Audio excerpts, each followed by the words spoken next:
Welcome to Warisan Wire today. We're talking about Party Warisan's solo ambition in the Sabah state election. We're looking at something pretty huge today in Malaysian politics. Really quite an audacious move, you could say. Party Warisan isn't just gearing up for the Sabah election. No, they're aiming for something much bigger. They want a governing majority all by themselves. No coalition partners needed. I mean, this is a massive political gamble. It really goes against how things are usually done here, doesn't it? It's absolutely an all-or-nothing play. And the party president, Dr. Shafie Apdal, he's been very clear about it. He's publicly stated they are confident they could win enough seats, the majority needed, to form the government alone. When a major party says something like that, it sends ripples everywhere. Every other political group in Sabah, they suddenly have to rethink their own plans, their own alliances. Okay, right. So let's dig into that. This idea of going it alone, we see coalitions forming all the time. At federal level, state level, it seems to be the norm. So why is Party Warisan saying no thanks to cooperation? What's the thinking behind rejecting alliances? Well, it's interesting because this isn't just a snap decision, apparently. Shafie Apdal confirmed that the party's Supreme Council actually discussed this, and they decided against partnerships, not just once, but twice. So that signals it's more than just Shafie Apdal's personal view. It sounds like a deep-seated party decision, a strategic commitment. So if they've doubled down on this, they must feel pretty strongly that past alliances didn't work out for them. Shafie Apdal mentioned something about having paid the price for cooperating before. What does that actually mean? What price? That seems to be the core of their argument, the justification they're presenting. When he says paid the price, he's likely pointing to times when they felt their policies, their plans for Sabah, got stuck or maybe watered down. Because of coalition partners? Exactly. Compromises needed to keep the coalition happy, perhaps. He's arguing those compromises stopped them from doing what they really thought was best for the people of Sabah. So maybe things like specific development projects or policies Warisan wanted couldn't get through because their partners disagreed? That's the implication, yes.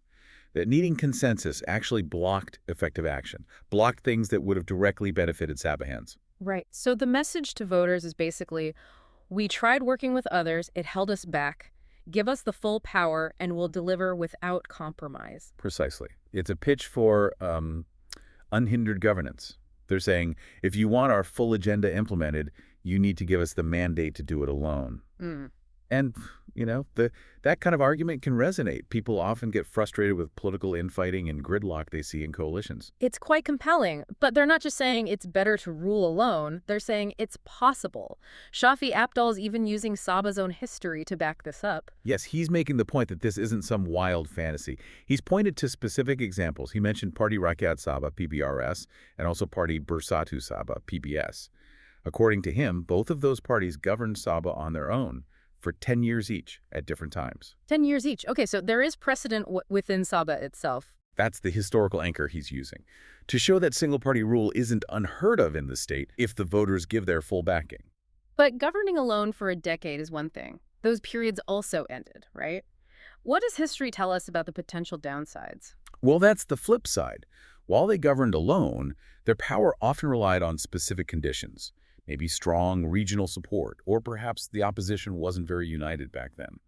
When things changed, like if local support shifted or big statewide issues emerged, they could become vulnerable quite quickly. Because there's no coalition to share the blame or cushion the fall. Exactly. Ruling alone means you own all the successes, but also all the failures. There's no safety net.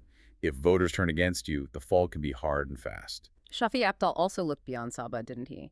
He mentioned parties Islam, See Malaysia, PAS, and Kelantan. Yes, pointing to PAS governing Kelantan for, over 40 years now, as another example of sustained single-party rule being possible.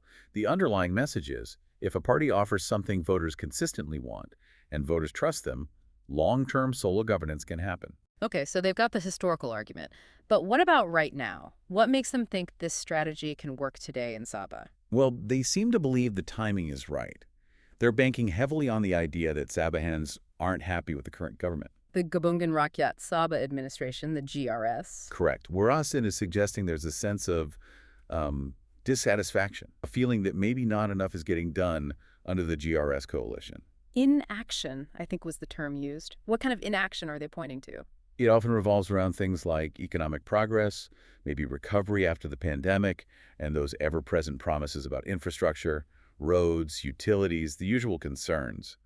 Warisan's narrative is painting the GRS as maybe being too caught up in its own internal coalition dynamics to really deliver effectively. And contrasting that with their own time and power. Yes, they're using their own 22 months in government as a key reference point.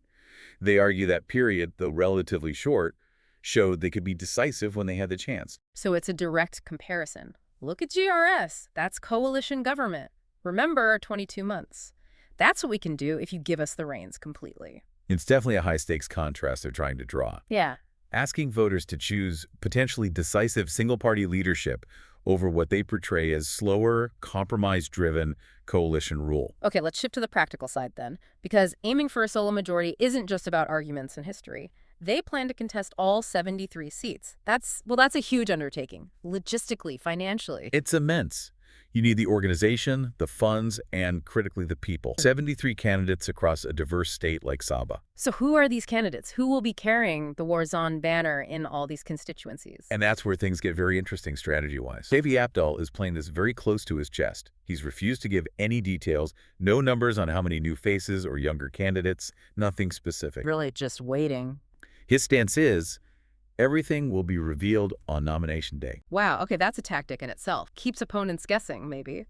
Prevents early attacks on candidates. It certainly does that. It denies the opposition early targets and lets reason control the candidate rollout narrative until the very last minute.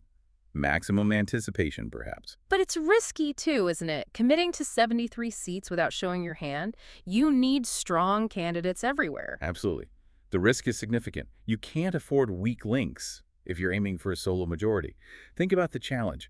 Vetting 73 suitable people, funding 73 separate campaigns effectively, making sure resources are spread properly.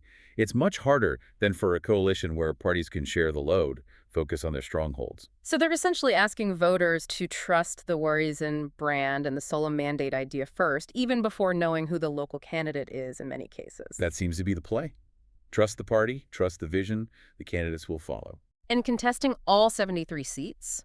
That means going into areas that aren't traditional Warisan strongholds. They'll be challenging established local parties like PBS and others on their home turf, particularly in the interior regions. That geographical spread is probably the toughest part of this whole strategy. It's one thing to win your base, quite another to make major inroads everywhere else. If they spread their resources too thin trying to contest everywhere, they could end up splitting the anti-GRS vote in some areas, which, ironically, could help the incumbent GRS coalition. So their candidate choices, when revealed, and how they manage those 73 campaigns, it has to be almost perfect. No room for error. Flawless execution is required, which is likely why they're keeping it all under wraps for as long as possible. Okay, so summing up. Party Warisan is making a huge bet. They believe voters are unhappy, that history shows solo rule is possible, and that alliances failed them before. They're asking for complete trust, demanding a full mandate while keeping their candidate secret until the last moment. It really is walking a tightrope. It is. And the core question is whether this pursuit of, let's call it policy purity, this uncompromised mandate, is worth the risk. Because even if they win a majority, governing alone isn't easy. Getting budgets passed year after year, major legislation.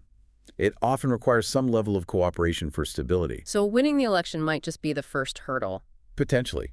Surviving the term, governing effectively without any partners to lean on or share responsibility with, that could be the even bigger challenge. It all rests on the belief that voters crave decisive action above all else, right now. A fascinating situation. It raises that fundamental question for voters and for you watching. Is the promise of efficient, uncompromised government worth the risk of having a government that might be totally isolated when difficulties arise? Remember to like and subscribe for more videos like this.